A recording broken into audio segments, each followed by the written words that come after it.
तो दोस्तों एसबीआई की तरफ से निकल के आई है एक स्कॉलरशिप जो कि उन स्टूडेंट्स के लिए है जो मास्टर्स करना चाहते हैं या पोस्ट ग्रेजुएट करना चाहते हैं, वो भी आउट ऑफ इंडिया। तो वीडियो को ध्यान से ज़रूर देखना, स्टार्ट से लेकर एंड तक मैं आपको पूरी प्रोसेस बताऊंगा, क्या है एलिजिबिलिटी और कितना आपको जो है स्कॉलरशिप मिलने वाला है। तो सबसे पहले बात कर लेते हैं स्कॉलरशिप का नाम क्या है। तो स्कॉलरशिप का नाम है SBIF Asha scholarship programme for overseas education 2024-2025, bridging the gap to top global universities. अगर आप बाहर कंट्री में जाके किसी अच्छी यूनिवर्सिटी में आप अपना मास्टर्स करना चाहते हैं तो ये स्कॉलरशिप के लिए आप अप्लाई कर सकते हो। और सबसे पहले और मेन चीज़ जो है इस वीडियो की मैं आपको स्टार्टिंग में बता देता हूँ, ये स्कॉलरशिप सिर्फ और सिर्फ SC और ST स्टूडेंट्स के लिए ही है, बाकी अदर कैटेगरीज वाले स्टूडेंट एलिजिबल नहीं है। यहाँ पर देख सकते हैं, for SC and ST students pursuing masters and above courses overseas.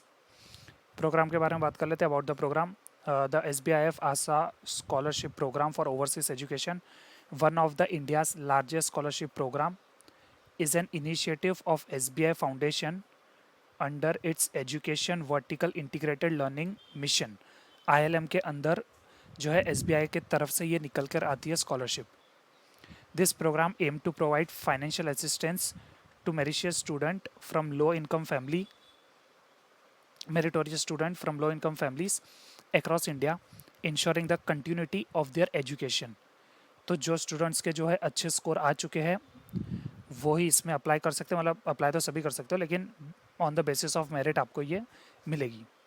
This scholarship is open to SC/SC student pursuing a masters और post graduate course any year at a premier university college outside India. India के लिए eligibility नहीं है इसमें, India के बाहर वालों के लिए है। Selected student can receive a scholarship of up to 20 lakh for a year to support their educational endeavors। तो जो भी स्टूडेंट इस स्कॉलरशिप के लिए सेलेक्ट होगा उनको 20 लाख रुपीस मिलेंगे। ये आप जान लेना SBI फाउंडेशन के बारे में, ये पढ़ के हम टाइम वेस्ट नहीं करेंगे। अभी बात कर लेते हैं एलिजिबिलिटी की। तो सबसे पहले एलिजिबिलिटी क्या है, applicant must B Indian nationals, Indian citizenship होनी चाहिए आपके पास। दूसरी जो एलिजिबिलिटी है, आप SC या ST कैटेगरी से बिलोंग करने चाहिए। तीसरी कैटेगरी है, applicant must be pursuing a masters और above course at a premier university college outside India. आपके पास ऑलरेडी एडमिशन लेटर होना चाहिए उस यूनिवर्सिटी या कॉलेज का। Student must have secure 75% marks और अबोव इन दियर प्रीवियस एकेडमिक ईयर। अगर आप मास्टर्स करने जा रहे हो तो अगर आपके पास बैचलर्स में मिनिमम 75% आपने स्कोर किया है तो ही आप इसके लिए एलिजिबल हो, अदरवाइज नहीं हो। और मेन है ये स्कॉलरशिप किन स्टूडेंट्स के लिए है, जिनकी एनुअल फैमिली इनकम 6 लाख तक है, वही एलिजिबल है इसके लिए। और प्रेफरेंस किन को दिया जाएगा, जिसकी फैमिली इनकम 3 लाख तक है। एलिजिबिलिटी देखो 6 लाख तक की है, लेकिन समझो 20 स्टूडेंट है, उनमें से 5 है स्टूडेंट ऐसे जिनकी फैमिली इनकम जो है वो 3 लाख पर एनम ही है, तो जो सबसे पहले जो प्रायोरिटी है वो उनको दिया जाएगा। बाकी मैंने आपको बता दिया 20 लाख रुपीज़ तक आपको मिलेंगे या 50% मिलेगा आपका कोर्स का, जो कि दोनों में से जो भी कम होगा। डॉक्यूमेंट्स क्या क्या रिक्वायर्ड है आपको इसके लिए अप्लाई करने के लिए, तो आपके पास पासपोर्ट साइज़ फ़ोटोग्राफ होनी चाहिए, एक तो आधार कार्ड होना चाहिए, दोनों साइड की फ़ोटो एक ही PDF में बना लो दोनों। पासपोर्ट होना चाहिए आपके पास, 10th की मार्कशीट, 12th की मार्कशीट, ग्रेजुएशन की फाइनल मार्कशीट और ग्रेजुएशन डिग्री जो सर्टिफिकेट आता है मेन। मास्टर्स डिग्री अगर एलिजिबल हो उसके लिए, मीन्स अगर आप पोस्ट ग्रेजुएट में कोई और कोर्स करने जा रहे हो 1 ईयर 2 ईयर का, तो उसके लिए आपको जो है मास्टर्स डिग्री अगर आपके पास है तो आप लगा सकते हो, नहीं तो नहीं। ऑफ़र या एक्सेप्टेंस लेटर होना चाहिए इंस्टीट्यूट का। और जो हम लोग बाहर जाने के लिए एंट्रेंस एग्ज़ाम देते, जैसे कि आईलेट्स हो गया, टोफेल हो गया, GRE हो गया, उसके अलावा और जो कोई भी है उसका भी जो है स्कोर कार्ड आपको इसमें शो करना होगा।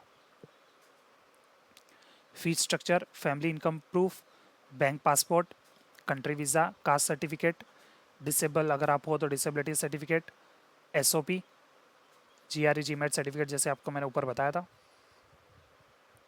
अब अप्लाई करने के लिए आपको क्या करना होगा, देखो अप्लाई नाउ पे आप जैसे क्लिक करोगे तो फॉर्म ओपन हो जाएगा। तो यहाँ से आप अप्लाई कर सकते हो, अप्लाई नाउ पे क्लिक करके। अगर इन केस आप बड़ी फॉर स्टडी में ऑलरेडी रजिस्टर्ड हो तो लॉगिन करके अपना मोबाइल नंबर और पासवर्ड डाल के लॉगिन कर लेना। इन केस नहीं हो तो या तो आप डायरेक्टली यहाँ से भी क्रिएट एन अकाउंट पे जा सकते हो, अदरवाइज़ रजिस्टर पे भी आप क्लिक कर सकते हो। तो दोनों ऑप्शन है, उसके बाद आप अपने हिसाब से फॉर्म भर लेना। और इस एप्लीकेशन की जो डेडलाइन है वो 31 मार्च तक की है, तो उसके पहले पहले आपको जो है ये भर लेना है। इन केस अगर आपका कुछ और FAQ क्वेश्चन है तो आप यहाँ पे चेक कर सकते हो। ये सब लगभग मैंने कवर कर दिया इस वीडियो में, फिर भी इन केस अगर आपको और कोई डाउट है तो आप यहाँ पे जाके आप पढ़ सकते हो। Is an SBI bank account mandatory to apply for SBIF scholarship? No, having an SBI bank account is not mandatory. अगर इन केस आप में से किसी का ये डाउट है कि अगर ये स्कॉलरशिप के लिए हमें अप्लाई करना है तो SBI का अकाउंट होना चाहिए, तो मैंडेटरी नहीं है तो ठीक है, नहीं तो जो भी दूसरे किसी बैंक में आपका अकाउंट है वो भी चलेगा।